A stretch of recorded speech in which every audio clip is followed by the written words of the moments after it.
parti. Bonjour à toutes, bonjour à tous. Sébastien Vive de Forza MTL. Bienvenue pour cette interview avec Leroy Cabella. Salut Leroy. Salut Sébastien, tu vas bien? Ça va, très bien, très bien. Écoute, ça fait plaisir de te revoir. Un moment quand je t'ai Plaisir pas vu, partagé. c'était Ouais, c'est vrai. un mercato, je sais plus lequel. Il y a un an, je pense, ou peut-être celui d'il y a Ouais, 2 ans, ouais, je je sais pense que plus. c'était l'été, ouais. Ouais, c'est possible. Ouais, L'hiver, j'ai pas trop fait l'interview. Écoute, bon, ça commence un petit peu à bouger. C'est vrai que ça a été un peu long, forcément, avec la recherche du nouveau coach à l'OM. Donc Marcelino, ça y est. Longoria, donc du coup, a lancé les opérations. Première recrue déjà qui est arrivée, c'est Geoffrey Kondogbia. T'es satisfait de cette recrue? ouais, le profil est super. Je suis très content de voir un joueur comme ça arriver à l'OM. C'est vrai que commencer avec un grand nom comme ça, c'est bien, c'est annonciateur peut-être de la suite. En tout cas, pour une première recrue, je trouve ça chouette. Je trouve que c'est en plus un joueur qui peut vraiment se marier avec l'OM. Il a beaucoup de caractère, il est polyvalent, il est chaud. Maintenant, faut voir où le faire jouer. C'est peut-être plus là, je me pose une question de me dire comment on va faire parce qu'il y a Rongier Verretou et que c'est une doublette qui a très très bien marché. Et j'espère qu'il y en aura pas un des deux qui va partir et qu'il y aura une grosse concurrence dans le milieu entre les trois. Ce serait très bien. Bon, Guendouzi, je pense que on sait tous qui va sûrement quitter Marseille, mais en tout cas, si c'est un tournant entre les trois, ce serait super. Ouais, a priori, d'après ce que j'ai compris, il veut plus le faire jouer en 6, quoi, avec à côté enfin, un autre. Et c'est intéressant parce que c'est vrai qu'on n'avait pas forcément ce profil depuis des années, depuis Ouais, c'est vrai. Anguissa, je pense. Tu vois, Ouais, vraiment un c'est vrai. physique. Je pense à Zambo, Imbula, Oui, voilà, peut-être un du peu coup. même Lassana Diarra, même s'il était Oui, plus oui, oui, petite oui. taille, mais des joueurs qui peuvent vraiment prendre le ballon et remonter avec, c'est des profils qu'on n'a pas, qu'il n'y a pas à l'OM en tout cas. Et c'est vrai que bon, c'est un profil très très bien, mais moi je suis impatient de voir ça va donner quoi avec le joueur à côté de lui en fait, parce que j'ai pas envie que qu'on sacrifie qui est Verretou ou Rongier de sacrifier. Ouais, après, c'est vrai que quand on aura de l'effectif au milieu, bon, on va voir sur les autres postes, mais là, on est plein, quoi. Parce que pour l'instant, il y a Kondogbia, donc Verretou, Rongier, Guendouzi, voire Unai, qui peut jouer plus là, C'est à vrai. ce poste, Pape Gay. Bon, je parle même pas de Bartous Elmaz, donc il est plus à la réserve. Donc ça fait, on est à 6, quoi. Ouais. Donc bon, il faut doubler les postes, on a 4, hein, tu vois, donc forcément, il y en a qui vont partir, quoi. Non mais c'est clair que par exemple Unai s'inscrit plus dans ce profil-là déjà. Donc c'est moi je trouve pas qu'il y avait un besoin urgent de recruter un milieu de terrain à Marseille. Je trouvais pas que c'était je trouve que le milieu a plutôt bien marché cette saison. Peut-être si Guendouzi part, il fallait recruter quelqu'un, mais je trouve qu'il y avait d'autres priorités. Alors quand je vois le prix, les 8 millions mis sur lui, j'espère qu'il reste d'argent dans les caisses parce que je trouve pas que c'était une priorité. Surtout que Unai, on l'a pas vu cette saison. Harit, enfin pas Harit, pardon, Guendouzi, Rongier, Verretou, s'il restait à 4, ça aurait été super. Mais bon, on sait que Guendouzi va partir, donc si c'est pour le remplacer, c'est très bien. Mais je trouve que la concurrence est vraiment très très forte. Il y a pas, enfin, Unai, c'est un joueur d'avenir qui a besoin de jouer. Il est venu pour jouer et vu le prix aussi recruté, c'est un joueur qui doit compter. Alors peut-être que Marseille jouera en 4-2-3 et que Unai jouera en numéro 10. Mais en tout cas, il l'a dit hier, ce sera peut-être plus 4-2-3-1, 4-4-2. En tout cas, la défense sera à 4. Mais sur le profil des milieux de terrain, je trouve que c'est vrai qu'on Kondogbia sort du lot. Mais j'ai pas envie que Marseille perde Unai en cours de route parce que c'est un joueur intéressant et qu'on n'a même pas vu. Ouais, c'est ça. Alors, on va faire peut-être par poste. Tu vas me dire si toi, tu as des infos ou les infos qui ont été données, qu'est-ce que t'en penses.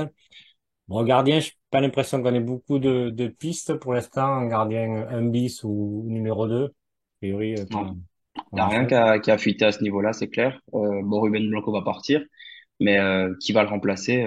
Bonne question. En tout cas, ce qui était, je pense, espéré, c'était d'avoir un numéro un bis, donc pas un numéro 2, quelqu'un qui peut vraiment concurrencer Paul Lopez. Bon, il y avait le nom de Bonou qui est sorti plus tôt dans l'été, mais ça m'étonnerait qu'il rejoigne l'OM. En tout cas, Oui. la piste n'a pas été concrétisée dans les semaines qui viennent de se passer. Ouais. Alors, gros chantier en défense avec Colasinac qui part. Alors déjà, moi, je suis un peu surpris. Est-ce que tu as toi des infos? J'ai vu qu'a priori, ça serait plus un contrat de 3 ans qu'il prend avec un salaire. Bon, j'ai pas l'impression qu'il perd. pas forcément plus élevé qu'à l'OM. Est-ce que c'est vraiment ça qui a fait partir ou alors le joueur a pas senti l'enthousiasme? Je sais pas. Moi, je suis assez surpris quoi, de ce départ Bon, en finalement. tout cas, bon, selon les informations de l'équipe hein, que Mathieu Grégoire a filtré, a sorti hier soir, aujourd'hui c'était dans le journal, c'était plutôt une question d'argent quand même. On en parlera plus tard avec Alexis Sanchez, mais bon, l'offre qu'a fait l'OM n'était pas à la hauteur de ce que l'Atalanta lui a donné, donc bah il a choisi l'aspect financier et bon, c'est pas encore fait, mais bon, ça va se faire à Oui, ce après, oui, niveau-là. le signé avec de, si, j'ai vu Ouais, voilà. de On n'attend bien plus que la crédible. signature, mais bon, on sait qu'il va partir. Et sincèrement, je trouve ça dommage parce que c'était un soldat Tudor, c'est un joueur sur lequel le Marseille a pu compter l'année dernière. Mais après, dans une défense à 4, je me pose quand même la question de savoir si ça aurait marché parce qu'en fait, il était très bon dans une défense à 3 en étant celui qui est à gauche, mais dans une défense à 4, sincèrement, je pense qu'il aurait eu les mêmes difficultés que Jordan Amavi a eu parce il fait très peu de différence et c'est pas un joueur qui a beaucoup de qualité offensive, si ce n'est sur les coups de pied arrêtés, mais en tout cas ou voilà de manière un peu abrupte comme son but qui avait marqué au Vélodrome qui était vraiment magnifique, mais c'est pas un joueur qui va amener beaucoup de centres ou qui va frapper au but beaucoup, etc. Donc je pense que ça aurait bloqué dans une défense à 4. Alors, latéraux, du coup, bon, dans l'idéal, ça fait des années qu'on ne double pas les postes, mais dans l'idéal, il faudrait doubler les postes, donc il faudrait deux latéraux gauche à recruter et un latéral droit. Et là, pour le coup, il y a beaucoup de pistes, mais on a du mal un peu à s'y retrouver. Est-ce que tu peux nous faire un peu enfin, me dire le tri, quoi, et savoir qu'est-ce qui est, parce que c'est vrai qu'avec Longoria, beaucoup de pistes, il demande à beaucoup de joueurs, donc on ne sait pas si vraiment il va aller au bout du truc. Est-ce il y a des pistes qui ressortent? Non, pour le poste de latéral gauche, franchement, il n'y a pas de pistes concrètes qui sont sorties. Il y a beaucoup de noms qui sont sortis. Mais alors, des pistes concrètes, pour ma part, en tout cas, j'en ai pas vu et j'en ai pas entendu de la part de mes collègues qui travaillent plutôt sur les dossiers-là. Là, Je aussi, il y a pense des que, types qui parlaient, alors moi je fais le suis, donc je fais le Flash Mercato, là je l'avais pas fait encore. Thierry Correa, apparemment le profil du joueur de Valence, qui plaît aux dirigeants, donc je sais je le pas. connais pas. Moi non Sincèrement, je le plus, connais je l'ai pas pas. vu. Si j'ai vu l'information passer, ça m'a échappé. Je le connais pas. Mais par contre, je pense qu'il faut vraiment taper fort. Il faut essayer de prendre un joueur qui va pouvoir être titulaire et sur la durée. J'ai vu, mais tout à l'heure, j'ai vu Raïn Aït-Nouri de Wolverhampton Hmm. pour un prêt avec option d'achat. En fait, c'est une bonne piste en soi. Quand il était à Angers, il me semble, il était très très bon. Je l'ai vu en première ligue, il est très bon. Par contre, les prêts avec option d'achat, etc. Je pense que la formule, c'est pas tenable en fait à long terme. Ah, on se retrouve toujours à Ah voir oui. Marseille dans des situations comme ça chaque été. Tu perds 10 joueurs et tu essaies d'en récupérer 10 et avec des prêts, des. Je comprends que Longoria fait avec ce qu'il a. Hein. C'est pas évident pour lui, mais à long terme, c'est très compliqué de travailler comme ça. Donc juste, je termine sur l'info qu'il y avait là. A priori, c'est 4 millions d'euros. Enfin, l'OM proposerait 4 millions d'euros. Le FC Valence désirerait 8 millions d'euros. Les négociations se poursuivent selon Ser Dep Valencia. Il y a un autre latéral gauche. Bon, le quotidien du sport, après, voilà, je vous dis, mais moi, je ne sais pas la véracité de Ouais, cette info. Sur Quentin Marlène de FC Nantes, du FC Nantes, latéral ouais, gauche. Quentin Merlin. Bah C'est 7 après, millions. bon, c'est compliqué quand c'est pas des médias dans lesquels je travaille, mais je peux Et c'est pas ça, c'est compliqué. Ouais. valider ou pas. Mais bon, en tout cas, j'ai pas vu l'information sortir sur Quentin Merlin. La dernière que j'ai vue, c'est avec Nouri qui était sorti tout à l'heure et bon, ce serait pas mal pour Marseille. Alors, faire ce qu'il faut. Après, au niveau des défenseurs centraux, bon, il y a quatre joueurs. Il y a Mbemba, il y a Gigot, il y a Bellardi, il y a Touré qui revient. Bon, après, Mhm. peut-être pour un peu plus musclé, parce qu'on a vu que des fois, c'est manquait un petit peu quand même Enfin, il y avait Bailly qui aurait dû être Ouais, ce joueur-là avec Mbemba. Bon, finalement, il n'a pas été. Donc, a priori, il cherche un joueur expérimenté. Il y avait eu Romain Seiss. ah, Romain Saïs, ouais. Bon, après, il y avait, j'ai oublié le nom, Bonucci. L'Italie, a priori, c'était assez fake news selon, comment il s'appelle, Fabrizio Romano. On n'entend plus parler de Romain Seiss. J'ai vu qu'il était convoité éventuellement en Arabie Saoudite ou autre. Où c'est que ça n'est, on ne sait pas là. Mais pour ma part, en fait, je comprendrais pas qu'on voit un défenseur arriver à Marseille à central. Pour l'instant, en tout cas, vu les priorités qu'il y a autre part, t'as pas d'arrière gauche. Les postes après, on va y revenir, mais il y a beaucoup de trous dans l'effectif. Et je trouve que c'est le seul poste où t'as quatre centraux qui sont, on va dire, assurés de pouvoir avoir un bon niveau. Peut-être Balerdi où t'as un point d'interrogation, mais en tout cas, Gigot et Mbemba, ça a été très solide l'année dernière. Et puis Isaac Touré, bah, à Auxerre, il a été très très bon. Je sais pas s'il a le niveau Ligue des Champions, mais ça vaut le coup d'essayer. Et c'est pas sur ça que tu dois t'attarder pour moi dans ce début de mercato. En tout cas, c'est vraiment en toute fin. Si tu peux faire un coup, fais-le. Mais il y a tellement de trous ailleurs que c'est pas une priorité. Ouais, ça vaut peut-être le coup de le tenter, Sac Touré, de voir effectivement, comme il a fait une bonne Bien sûr. saison, il est en confiance. En plus, Bah, Marcelino, si, a priori. si tu l'as acheté, c'est bien pour le faire jouer à un moment donné, hein. Sinon, c'est pour le prêter encore et le faire partir cet été. Ouais, Pourquoi tu l'as pris? Si tu l'as même pas essayé pour voir s'il vaut quelque chose. On n'a rien vu. Aucun spectateur n'a rien vu. On l'a juste vu à Auxerre et c'est quand même dommage de faire venir un jeune talent que tu as décrit. Longoria le décrivait et même Tudor, si je ne me trompe pas, comme un très, très, très, très grand talent. Hmm, Et finalement, tu te retrouves avec un joueur que tu n'as jamais vu à Marseille. C'est dommage. Ça me fait penser un peu à Saliba avec Arsenal. Ils l'ont prêté à Nice, ils l'ont prêté à Marseille, et puis s'aperçoit finalement qu'il est très fort. Mais si tu l'essayes pas, tu peux pas savoir. c'est ça. Alors, il y a les milieux excentrés, enfin, les milieux offensifs ou ailiers. En fait, voilà, c'est que, bon, j'essaie de décortiquer la tactique de Marcelino. A priori, il aime bien un vrai ailier et un milieu plus intérieur. Bon, alors après, effectivement, il y a toujours Harit, hein, il y a toujours Payet, même si je pense qu'il jouera plus beaucoup, mais même s'il a pas joué beaucoup.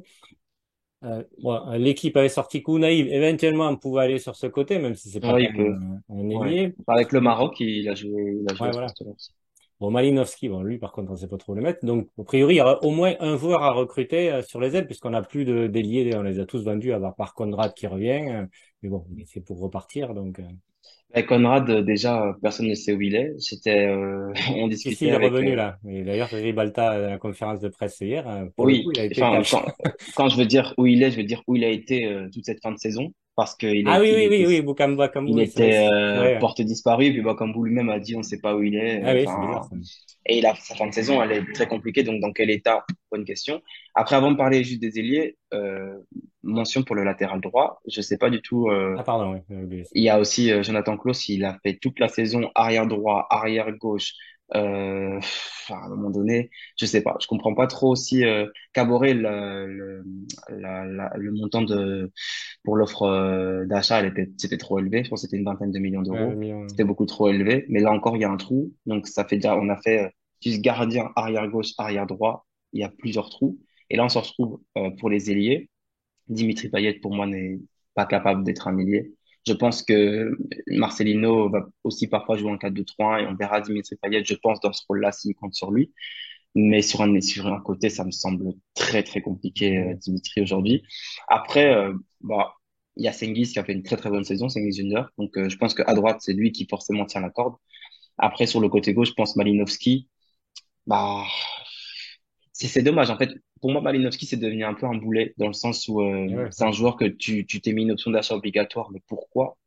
Pourquoi? Je ne comprends pas. Ça n'a pas fonctionné. Donc maintenant, tu es obligé de l'avoir. Donc je pense que sur les côtés, tu as au moins Malinowski under, mais il faudra vraiment recruter parce que c'est pas assez. Et malheureusement, l'effectif était pas construit comme ça. En fait, il avait construit Tudor un effectif avec des pistons. Donc ça veut dire que les ailiers, il y en avait pas vraiment. Et là, je sais pas du tout s'il compte, comme tu l'as très bien dit, mettre Unai sur un côté, Malinowski, je sais pas. Donc là, Sachant qu'en plus, il faudra impérativement un très très fort sur le côté gauche. Sachant que on sera obligé de vendre, donc forcément des valeurs marchandes, il n'y en a pas 50. Enfin, il y a Guendouzi et Under est quand même pas loin d'être un joueur, ou Rongier peut-être, mais il y a quand même un joueur qui est une valeur marchande. Donc si on veut récupérer de l'argent, peut-être ça sera Under qui va partir, et Guendouzi, quoi.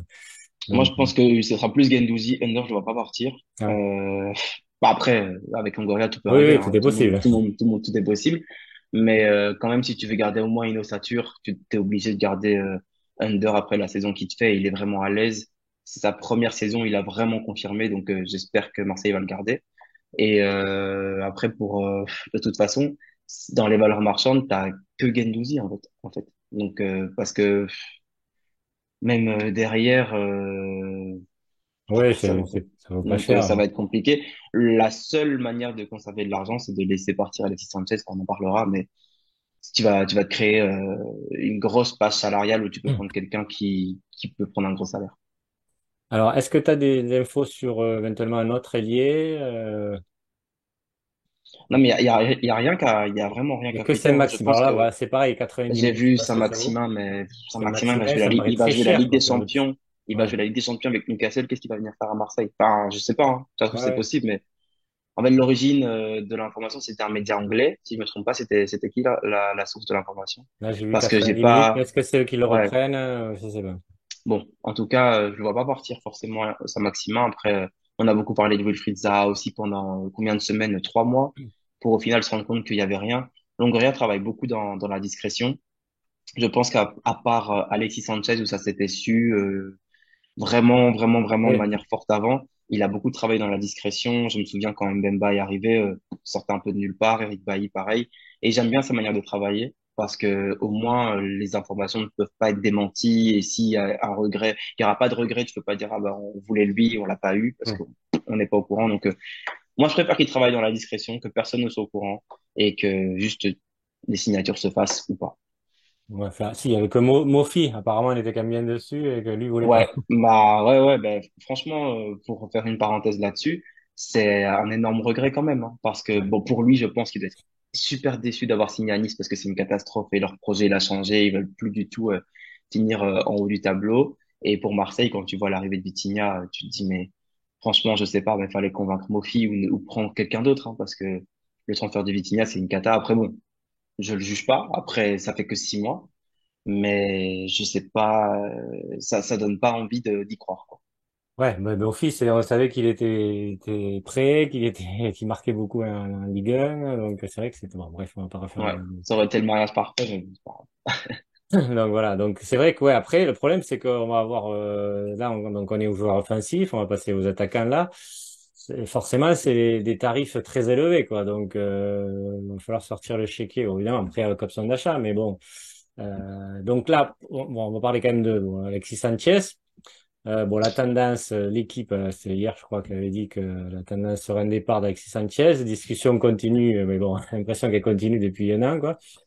Et là, il y a une info qui est sortie de RMC Sport. Ouais, RMC, ouais. Ouais, ils disent qu'une offre salariale de 25% supérieure à ce qui lui était proposé la saison dernière a été proposée à l'OM, enfin par l'OM, et une prime à la signature conséquente. Bon, on ne connaît pas la somme, mais l'Arabie Saoudite, la MLS et des clubs européens, a priori c'était Benfica et un autre, je sais plus lequel, Naples, sont sur le coup.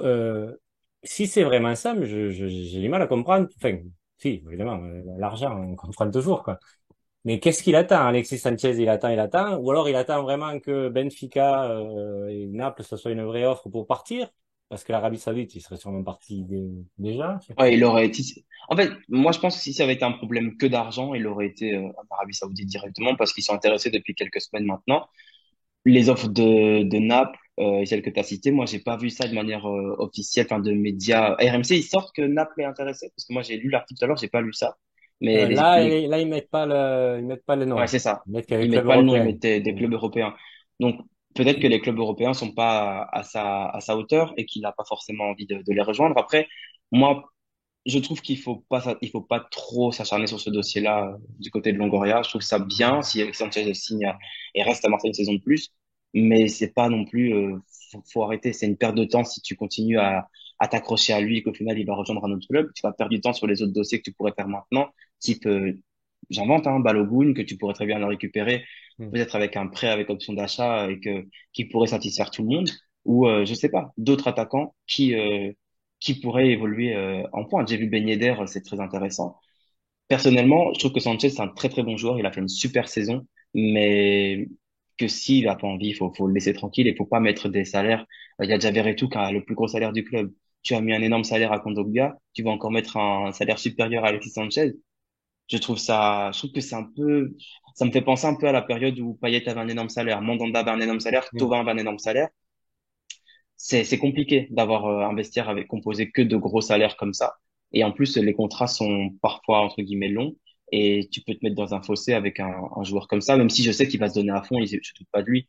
Mais je trouve que pour Marseille, et comme la tendance c'est le départ, il vaut mieux se donner une deadline. Tu restes une semaine, tu te dis, voilà, c'est notre dernière offre, tu nous donnes ta réponse. Et si c'est pas suffisant, on se quitte comme ça et c'est pas grave. Parce que tu vas perdre des dossiers qui peuvent être intéressants comme Wissam Ben Yedder ou Balogun.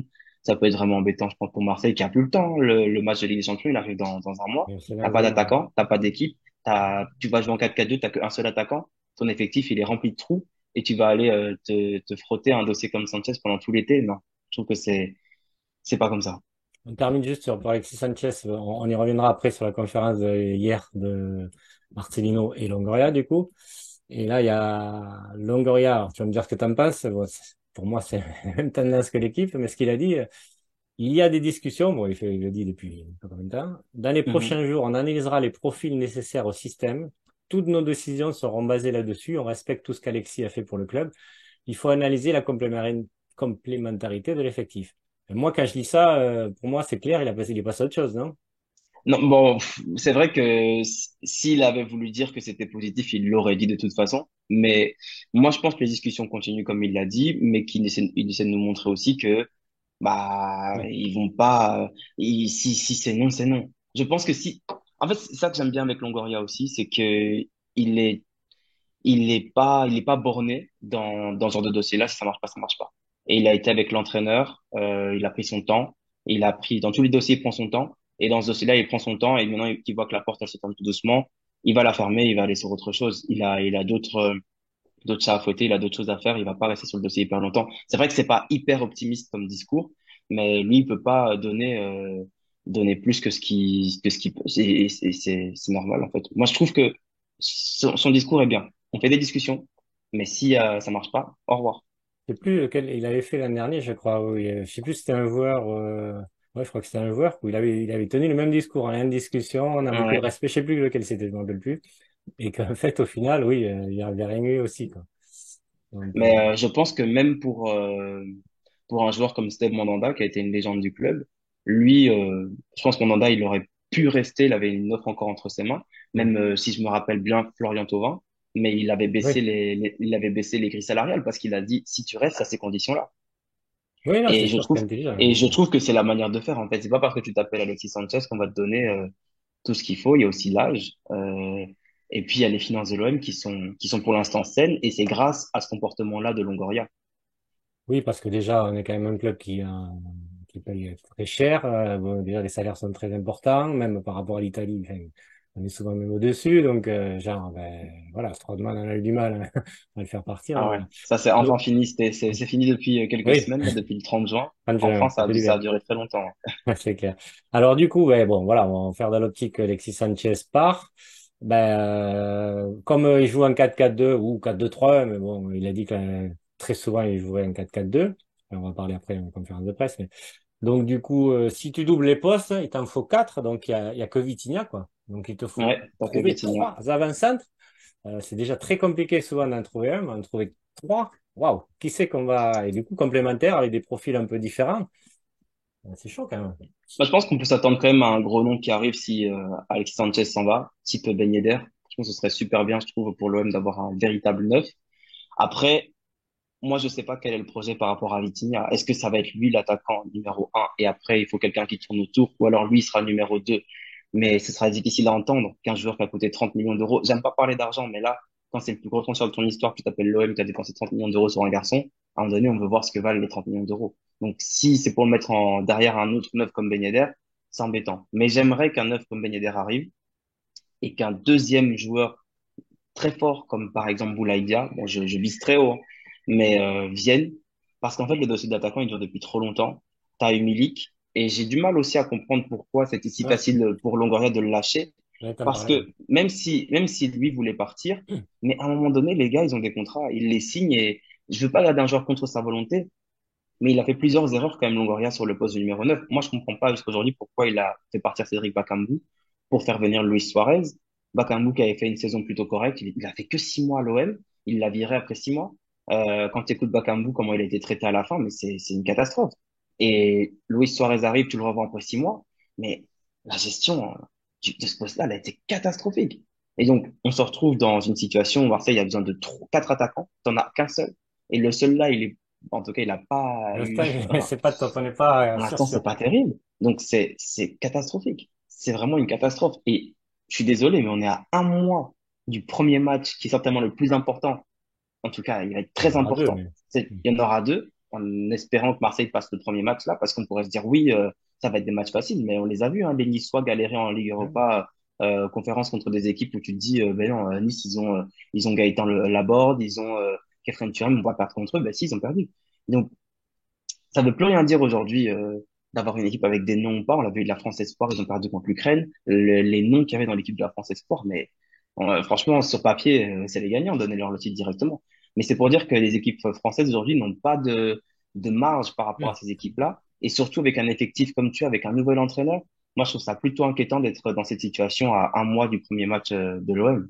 Et ouais, parce qu'il te faut aider l'équipe, l'effectif, nouvelle méthode de travail, et puis donc voilà, donc un mois, c'est même pas un mois, c'est moins parce que de vraiment mettre l'équipe en place, et si du coup t'as que devant Vitinha, en plus il va être décalé puisqu'il a joué le rôle, hein. Donc tu vas arriver, C'est mais vrai. tu n'auras pas de préparation en plus, c'est les grosses préparations physiques, du coup t'es rincé, quoi, donc t'arrives de ces matchs-là, t'es pas forcément au mieux de ta forme, mais même s'ils vont tout faire, bien, pour arriver là, mais c'est vrai que ouais, c'est assez inquiétant. Et qu'est-ce que tu penses? Parce que après, oui, il a dit hier en conférence de presse qu'ils allaient quand même prendre des risques, hein, que voilà, Ouais, il même a dit on si va prendre des effectivement risques. on va prendre des risques, donc ça veut dire qu'ils vont quand même tenter des gros coups. Donc du coup, par exemple, un Balogun, c'est 40, 50 millions. Bon, après, ça c'est quand même Arsenal, mais en principe, il baisse pas Non mais, trop. Ça te paraît ouais, plausible, mais toi? on a oublié Marseille vient de dépenser 30 millions d'euros hein, il y a 6 mois. Je sais pas si McCourt il va être d'accord de redépenser une grosse somme comme ça. Franchement, moi j'aime beaucoup Pablo Longoria. Je suis Oui, moi aussi. amoureux du personnage, mais il y a quand même quelques dossiers où tu peux te poser des questions sur C'est la plus manière pour faire du dont, trading, donc je pense que Vitinha, c'est du trading. bah, quand même du trading avec le plus gros transfert de ton histoire, je sais pas. Moi, je pense qu'il y croit et que c'est un joueur. Euh, en Oui, fait, après, moi, c'est vrai qu'il avait des bonnes stats, hein. non, mais ce m'a mis la puce à l'oreille, c'est qu'il y avait un joueur. Quand il a vu Vitinha à l'entraînement, il s'est posé des questions. Et là, je me suis dit bon, si même à l'entraînement c'est pas terrible, je me demande ce qu'il voit en fait. Parce que si en match, bon, nous on voit, mais on se dit sûrement qu'à l'entraînement ça va, parce qu'il a la pression du vélodrome, c'est un jeune garçon, c'est compliqué de débarquer comme ça, on attend beaucoup de toi, le prix, je peux comprendre. Mais à l'entraînement, que des joueurs se disent, oh, quand même, on a dépensé 30 millions là-dessus, c'est que tu peux te poser des questions. Ça, donc, mm, je pense les risques qu'il va les prendre et je pense on a le droit de se dire que il va faire un mercato certainement à la hauteur. Quand tu vois le dernier mercato qu'il a fait, je pense qu'on peut avoir confiance en Pablo Longoria. Mm. Allez, Mais on va la faire. question est Ouais. juste sur le temps pour moi, qu'il lui reste un mois pour Eh oui. réussir à faire autant de transferts, trois devant, deux au poste Bon, arrière il fera gauche, pas tout, un ça c'est clair. gardien, un arrière droit. Non, mais t'as trop de trous. T'as trop de trous. Et en Ouais. plus, on n'a pas parlé d'un joueur qui a Minarit, qui, certainement, enfin, selon moi, ça a été l'un des meilleurs joueurs, sur la première partie de saison avant sa blessure. Mais dans quelles conditions il va être? Est-ce qu'on va pouvoir compter sur lui tout de suite? Ouais, C'est c'est des ça. questions qui, enfin, j'espère qu'on aura les réponses assez rapidement sur les matchs amicaux. Arrêté au naïf, ouais, c'est dans le même cas. Allez, un petit peu tour, on fait 10 minutes, hein. Euh, donc, conférence de presse d'hier, donc Longoria pour présenter Marcelino. On a des valeurs communes avec Marcelino, l'organisation, le travail, l'humilité, la transition offensive qui colle avec les valeurs de la vie, du club et des supporters. Et Marcelino, bon, quand il a parlé, il a dit un peu pareil. Méthode, effort, humilité, travail. On a pour l'instant réussi toujours à améliorer les objectifs de la saison qu'on nous avait fixés. Seulement avec l'effort et le travail, on obtiendra des résultats. De jouer avec beaucoup d'intensité, de dynamisme, beaucoup d'ambition. On connaît l'histoire de l'OM, on connaît l'exigence des supporters, on travaillera avec ça. On sait qu'il doit être fier de leur équipe. C'est maintenant qu'il faut travailler, moins parler. Donc, quand tu l'écoutes, c'est vrai qu'il sait y faire, quoi. Le gars, Ah, il a il est bon en réussi ça. même temps, tu sais Ouais. que, voilà, tout ce qu'on veut entendre, il te le dit, ça, il n'y a pas de souci. Ouais, très, Mais après, t'as très l'impression séducteur. Ouais, c'est son ADN, quoi, de la gagne, quoi. ouais, ça semble très sincère. Et c'est ça que j'ai aimé chez lui, c'est qu'il a répondu avec beaucoup de sincérité. Je l'ai senti très concerné et très emballé par le fait d'être à Marseille, ça c'est très bien. Et ce que j'ai beaucoup aimé, c'est la phrase que tu as dite, on va pas parler, on va juste faire notre travail. C'est bien. Et je me souviens, je pense que c'était, je sais plus qui avait posé la question pendant la conf de savoir si, voilà, il comptait remporter la Coupe de France parce qu'il avait remporté quelques coupes, etc. en Espagne.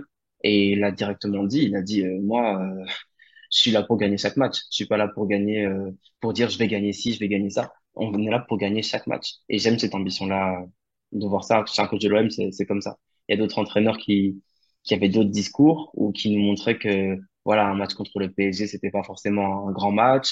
Euh, je pense à Villas-Boas qui parlait un peu comme ça. Et Ouais. c'était un peu décevant. T'aimes bien voir l'entraîneur qui est dans le costume d'entraîneur de l'OM. Ah, j'avais oublié les retours de près. Du coup, Ribalta l'a dit, là, c'est assez. c'est assez rare quand même de voir un dirigeant parler aussi cash. Ça fait un moment que j'ai pas vu ça.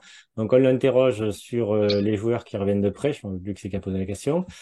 Lirola, Amavi, Ben Seguir, Conrad de la Fuente, Touré et Gay. Et là, il cache, il dit Lirola, Amavi et Ben Seguir et Conrad de la Fuente. On va trouver une solution rapidement pour qu'ils partent. Là, c'est cash, quoi. Touré, bon, on va rester dans le groupe. Bon, voilà, on a compris que Marcelino veut le tester, quoi. Et Pape Gay va commencer avec le groupe pour l'instant en raison de ce que vous savez, bon, le TAS, quoi.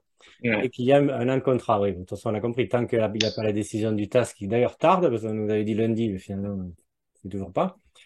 Bon, après, c'est vrai que, bon, avec à ma vie, on a compris. Lirola, bon, il a fait 6 mois de bon, et après moyen. C'est vrai que c'est des boulets aussi, hein. Il va falloir bah, trouver c'est des preneur. boulets, mais qui les a prolongés? Enfin, Ah oui, En fait, à ma vie, il est prolongé, je pense, l'été dernier, ou l'été d'avant. C'était avec Sampaoli. Je crois oui. que c'était début de l'été dernier, je pense, jusqu'en 2025. Euh, c'est quand même très bizarre. Tu prolonges un garçon et quelques mois après, tu Même cherches pas. à t'en débarrasser comme ça. Ouais. Et je trouve ça pareil pour Lirola. Il fait une très bonne saison lors de sa première saison. Et je trouve ça quand même dommage. Ici, tu es dans une situation où financièrement, t'as pas de solution. T'as un joueur qui connaît un peu l'effectif. Je trouve pas que Lirola, bon, il était moins bon sur la deuxième saison, c'est vrai. Mais je trouve ça dommage de pas essayer de le relancer quand même. Sachant que t'as rien à perdre au final. Ah oui, Là, t'as un trou au poste arrière droit, t'as Klose en numéro un, tu peux mettre Lirola en numéro 2. Je comprends pas trop. Et puis pour Conrad, je sais pas. Je comprends pas non plus, en fait, parce que Conrad, il fait 3 bons mois. Oui, bon, je sais que la situation dans laquelle il a été cette saison, c'est une catastrophe, il a pas joué, etc. après, non, moi, si tu veux, moi, j'aimais bien Mais Conrad depuis le début l'après-saison, de saison, mais ça sert à ça quand même. je trouve enfin, si L'après-saison peut servir à ça. je trouve on est passé Oui, un gap, je tu comprends. vois, au niveau des L'effectif est joueurs, monté tu d'un vois. cran. C'est À cette vrai, c'est vrai. époque-là, bon, c'était pas mal, il était bien, mais bon, il fallait quand même monter en gamme. Je pense qu'on est monté en gamme et que, bon, peut-être c'est un peu léger, même si, Oui, après, bon, je suppose c'est ils jeune s'y aussi. connaissent mieux que nous. Ils ont regardé les matchs de Conrad, ils ont regardé les matchs de Lirola, et le peu de matchs qu'on a dit à jouer, ils les ont regardés. Donc, je pense qu'ils savent de quoi ils parlent. Mais c'est Ouais. juste que, bon, quand tu es un spectateur extérieur et que tu vois les matchs de Conrad, les matchs de Lirola, et à moindre mesure ceux d'Amavi, tu peux te dire, bon, là, c'est dans une situation où Marseille a besoin de joueurs. Pourquoi pas faire la pré-saison avec eux, au moins pour voir ce qu'ils valent, leur motivation, leur détermination. Et après, de peut-être dire, bon, les gars, ça va pas, il faut partir. Ou les gars, bon, on va vous garder, je serai pas titulaire.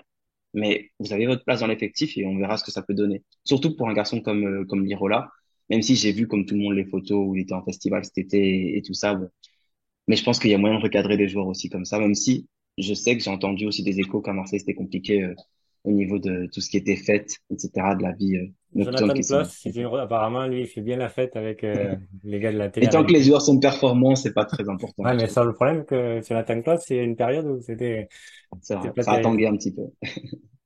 Juste deux choses qu'ils ont dit hier, quand même. La tactique, donc ça c'est Marcelino. L'important c'est que les joueurs s'identifient à ce que je veux. Pas de marquage individuel pour nous. Ouf.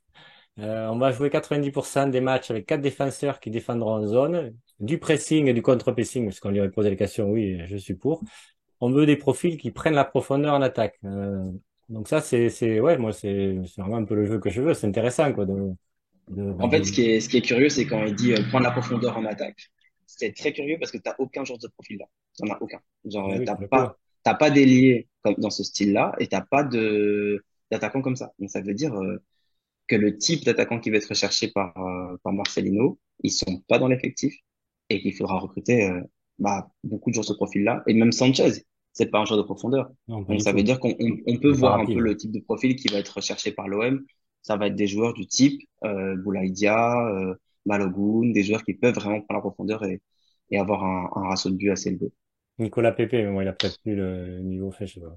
Jonathan Bah, Bamba je trouve que aussi, qui est pas mal. c'est des joueurs à tester. Après, les ailiers qui rentrent dans un 4-4-2, je sais pas si c'est le type d'ailier qu'il va chercher. C'est vrai que dans un 4-4-2, généralement, tu peux aussi avoir des ailiers qui sont pas faux pieds, justement, qui sont des droitiers à droite, des gauchers à gauche. Mm. Et pour avoir plus de centre, plus de ballons qui arrivent vers les deux attaquants. Mais pourquoi pas? Moi, un joueur comme Nicolas Pepe, je trouverais ça intéressant pour Marseille. C'est un joueur qui a, même si son prêt, ça a été, je vais pas dire un fiasco parce que c'est pas le bon mot, mais ça a pas été une réussite en tout cas. Potentiellement, il était énorme. Deux choses. Le rapport avec les joueurs, il dit dialoguer, on fait un dialogue, on est proche des joueurs. La sincérité est une valeur fondamentale des relations humaines. On doit être solidaire, on doit être une équipe. C'est vrai que d'après l'expérience qu'on a vue, ce qu'il faisait, c'est qu'il est très proche des joueurs, il est paternaliste, quoi. C'est une main de fer dans un gant de lourd. Ouais. Ça a l'air d'être l'inverse de Tudor. Et je pense que c'est finalement pour ça que Tudor, ça n'a pas fonctionné vraiment. C'est que ça a été compliqué avec des joueurs comme Payet qui ont besoin d'affect, des joueurs comme Guendouzi qui ont besoin de dialogue. Tu peux pas traiter les joueurs comme l'a fait Tudor sur la fin de saison. Et je pense que Marcelino, ça va être tout l'inverse. Et j'espère que avec Dimitri Payet, ça va passer. C'est un joueur sur lequel je pense Marseille devra compter, ne serait-ce qu'en Ligue 1, mais avoir un joueur de cette qualité-là, ça n'a pas de prix. Et je pense que c'est le meilleur rapport qu'il puisse avoir entre un entraîneur et une équipe, même si on a vécu d'or, ça a marché, hein, d'être plutôt froid et d'être plutôt direct avec les joueurs, d'être très intransigeant. Des joueurs comme Gerson sont partis assez rapidement parce qu'ils se sont rendus compte qu'ils ne pouvaient pas être coachés par un tel entraîneur. Mais je pense que c'est le meilleur rapport qui doit exister entre entraîneur et joueur, d'avoir de la discussion et de l'affect et de la douceur. C'est clair. On va peut-être terminer là. Je pense qu'on a fait le tour. Je te remercie beaucoup, Leroy, de ton Ouais, merci à toi. intervention, de ta disponibilité. Et écoute, Avec on va voir. plaisir. C'est vrai que de toute façon, les mercatos maintenant de l'OM sont toujours hyper passionnants. Il y a du Surtout, mouvement. mais celui-ci, c'est incroyable. Il n'y a aucune piste. On a un mois du premier match et t'as pas d'équipe. Donc, Ah, c'est vrai que on sait pas c'est où on va. On sait ouais, pas où on va avec l'OM. allez, je te remercie. Je te dis bonne continuation et puis on se tiendra au courant pour un Merci à mercato. toi. À plus tard. Merci à Salut. toi. Bonne